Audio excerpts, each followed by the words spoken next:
Hi, everyone, and welcome to God's Plan, Your Part, a podcast where our goal is to read the entire Bible in a year, seeking to understand God's plan of redemption while discovering daily and practically your part in it. Hey, everybody, welcome back to God's Plan, Your Part. Today we are wrapping up Lamentations. It does indeed feel like a lament. So if you haven't read it or if you haven't listened to it yet, buyer beware. It's a little bit of a downer. The idea is that the author is looking out over the broken down, destroyed Jerusalem. And so that's the context for what this book is written in, and you feel that as you read it. So we started in verse 37 of chapter 3 because we read half of chapter 3 yesterday. If you didn't get a chance to listen to that, go back and check it out. And we are reading through the end of the book, which ends at the end of chapter 5. So basically 2.5 chapters of Lamentations. What are you picking up from it, Jenny? Well, I'm picking up from literally where we left off in the chapters right before. So the first verse is still part of chapter 3, but it's kind of like a crazy understanding of who God is. Like it's kind of like one of those camps where you can kind of settle out. Like faced with, in the next 2 verses, a completely different camp of where you can kind of like place your understanding of God. I think this is blowing Jenny's mind. It is, because like, dang, this is like such an argument that people go around in circles about forever. I mean, I go around in circles with it in my own mind, but it's about God's sovereignty and like free will kind of just mashed up together. So verse 37 of chapter 3 starts out with, who has spoken and it came to pass unless the Lord has commanded it? Is it not from the mouth of the Most High that good and bad have come? So basically alluding to the fact that God is in control. He is sovereign. He is the one that is like calling every single shot the whole way through. And kind of like we don't really get a whole lot to decide in that he knows and has planned out everything. But then in verse 40, like 2 verses later, it says, let us test and examine our ways and return to the Lord, as if there is a choice. Or free will option to like, I guess, counteract the bad that we didn't have a choice in the first place. I don't know. So today we have Jenny the Calvinist and Jenny the Arminianist back to back. All in one. In the same passage. You can see the expression on her face. This is why we need a video podcast at some point.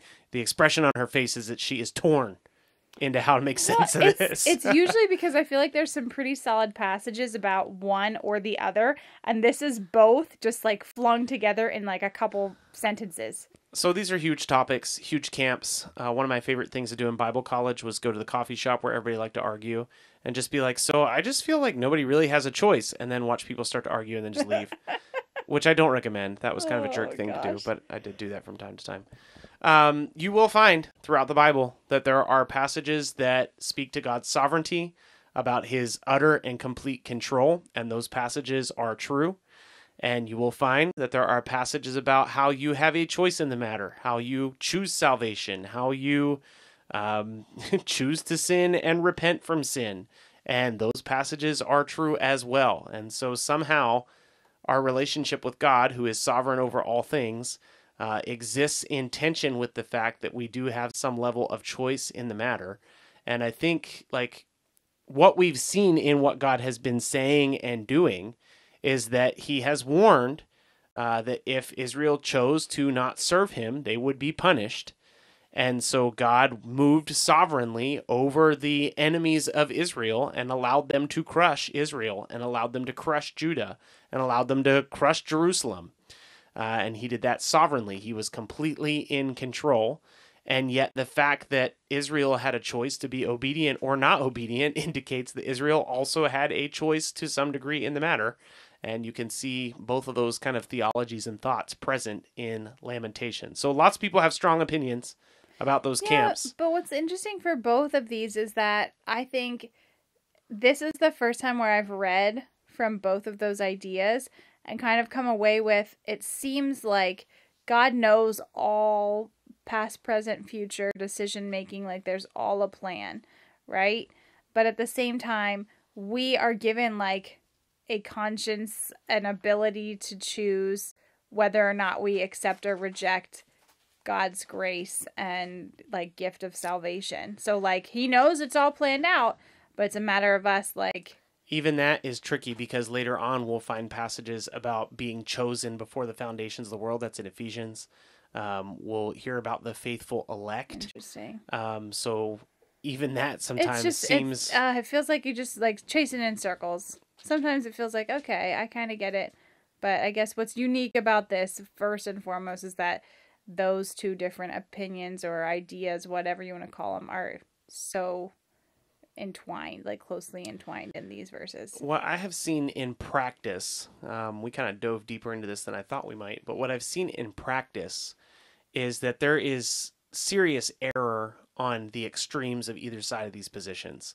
So the extreme side of God being sovereign and in control, what's understood as kind of modern day Calvinism, I guess. That's a little bit of a stretch, but basically you believe God is so in control that you don't have to do anything about it. So you'll find people that don't believe in evangelism. They don't think you need to share the gospel because the elect are out there and they'll understand they're elect and then they'll be fine. But then what about the woman at the well? Jesus called her out. There's always what name. ifs. And then the extreme on the Arminius side, kind of the free choice side, is that like you kind of become your own God. You'll have people that preach like you need to manifest God's will. And they they have a lot of faith in their prayers, they have a lot of faith in their actions, and I think there's a lot of really good faithful people that believe those kinds of things. But on the extreme side of that is people who sort of believe they are little gods and can just manifest things as God's will left and right whenever they want. So we are not in charge. God is completely in charge, and we have, some level of choice, or at least the illusion of choice. And Lamentations, here we are. I didn't think we'd get into this in Lamentations, but right here in Lamentations chapter 3, we're bumping into some of that kind of stuff. Yeah. So that got me right away.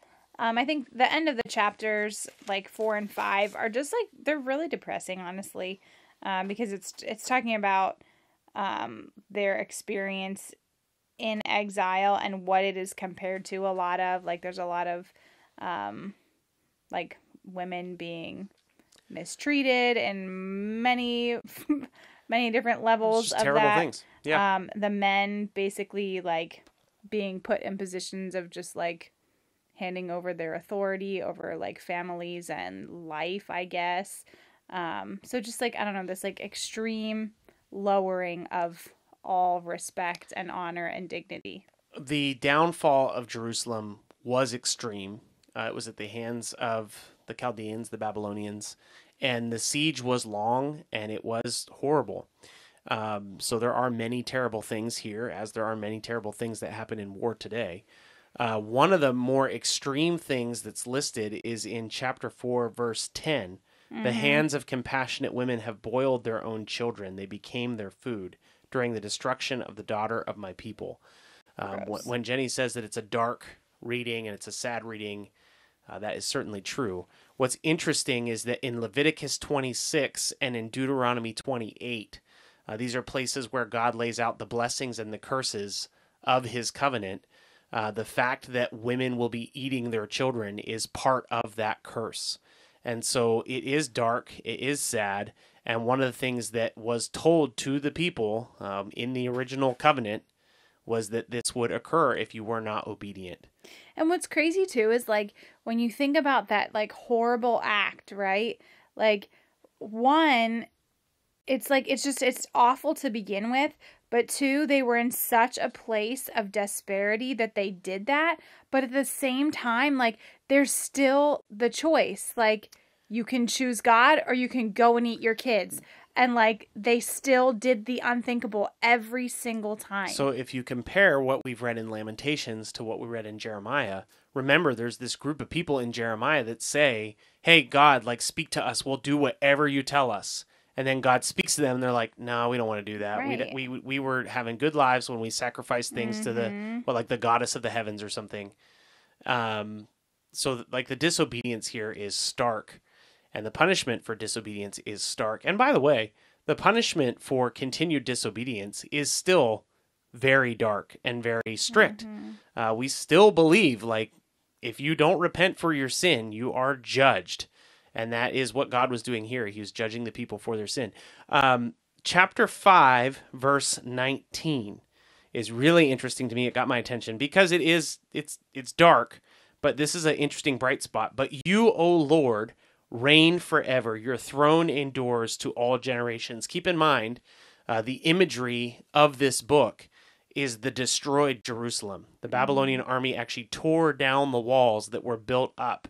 They tore down the temple. They destroyed the furnishings of the temple. They destroyed the walls of the temple, and they carried it all off. And yet the author of Lamentations says, you, O Lord, reign forever. Your throne endures to all generations.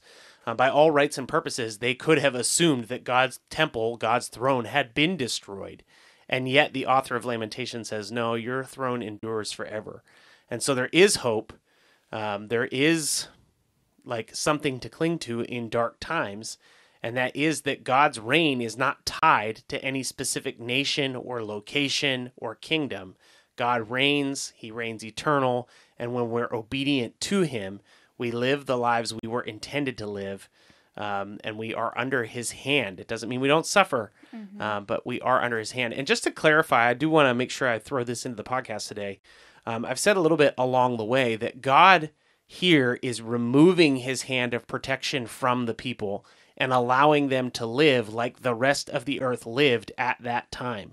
So for a long time, God's people enjoyed kind of this special status where he was blessing them and he was prospering them and he was caring for them, and they did not experience the terrible things that were regular occurrences in the ancient world. And so here we have God just removing his hand of protection and allowing them to experience the terrible things that many people on the earth were already experiencing. So we close out Lamentations. I think probably the biggest thing, the real hope of the book occurs in the middle of chapter 3. But just remember that our hope is not in any specific nation or kingdom or circumstance. Our hope is in God who reigns eternal. So I guess a good year part for today would just be from chapter 3. We didn't really talk about this verse a whole lot, but we did talk about a lot about how the Lord definitely puts us in positions of both good and bad things and continues to be with us the entire way through. And I think a good verse or verses to look at for your part today as we reflect on all of these different things from Lamentations is chapter 3, verse 55. It says, I call on your name, O Lord, from the depths of the pit. You heard my plea. Do not close your ear to my cry for help. You came near when I called on you. You said, do not fear. And I think that's just something to really keep in mind. These people were in a terrible place of what seemed like no turning back. And the Lord did punish them for their sin against him, but also was willing to come alongside and provide a way out.